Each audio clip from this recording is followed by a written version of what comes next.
Tom Jabari. I'm the manager of PR and sales, and that's basically all my involvement is with the game. I sell it.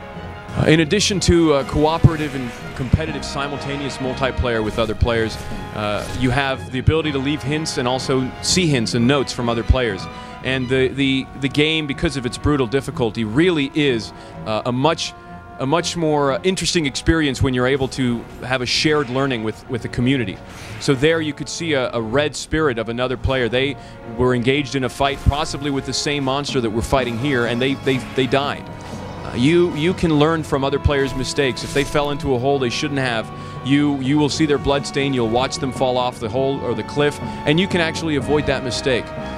People can give you hints as to traps that may lay ahead, archers around the corner or above you, a boss that requires you to be soul level 40 and you're not going to be ready for that. The game doesn't hold your hand. If you've been waiting for a game that doesn't patronize you as the gamer and give you tutorials every 5 seconds, Demon's Souls is what you've been waiting for.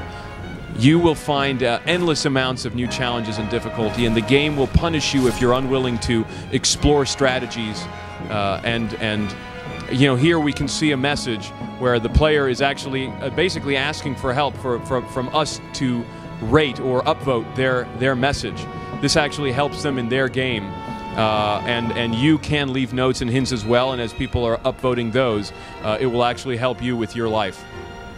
So we can see players fading in and out of this plane of existence as ethereal spirits, and that's one other aspect of the online immersion. You actually see other players in the game world fading in and out.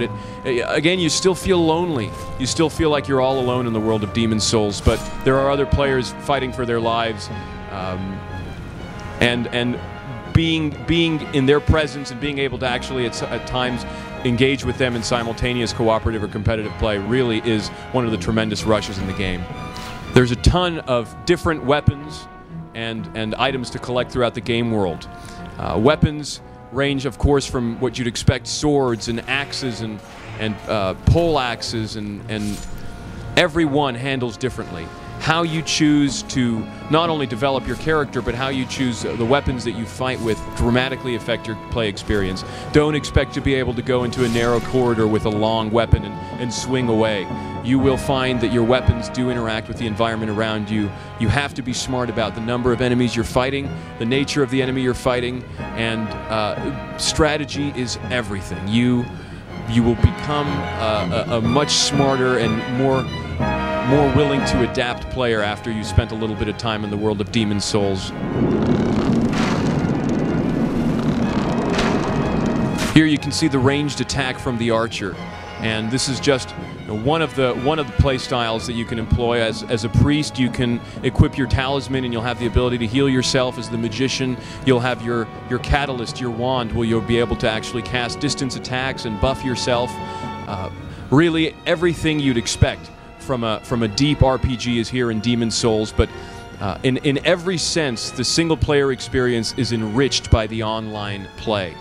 And that's one of the things we're most excited to bring to North America, is a hardcore action RPG, a genre that really there's been a lot of demand and a lot of wait for, and to be able to deliver a game that has this kind of online experience, we're looking forward to seeing what North American gamers do.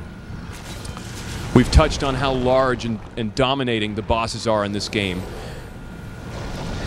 Fortunately, you are able to pull friends into the game for cooperative support. Up to 3 people at a time can clear out an area, and it's one of the things that you won't actually know the people at times. You will be able to rate them after the fact through a rating system, so when people are offering their services to come into your game, you can actually tell what kind of experiences other players have had with them, and opt whether to bring them in to help or not. And you can also, of course, offer your own assistance and be pulled into someone else's game. Controls are, as we cited an example like Zelda, easy and intuitive. You are able to target lock your opponents and circle strafe around them. It's a tremendous help when you're facing multiple opponents, and obviously with the scope and scale of some of the enemies and the encounters you're going to have, you're going to want to take very good advantage of your ability to lock onto your foes, strafe around them, and use your attacks wisely. Over the course of the game, you're going to find various opportunities to enhance your weapons. There is a blacksmith both in the Nexus, the central hub, And also out in the game world, you'll be able to find characters who can take your weapons and make them stronger for you.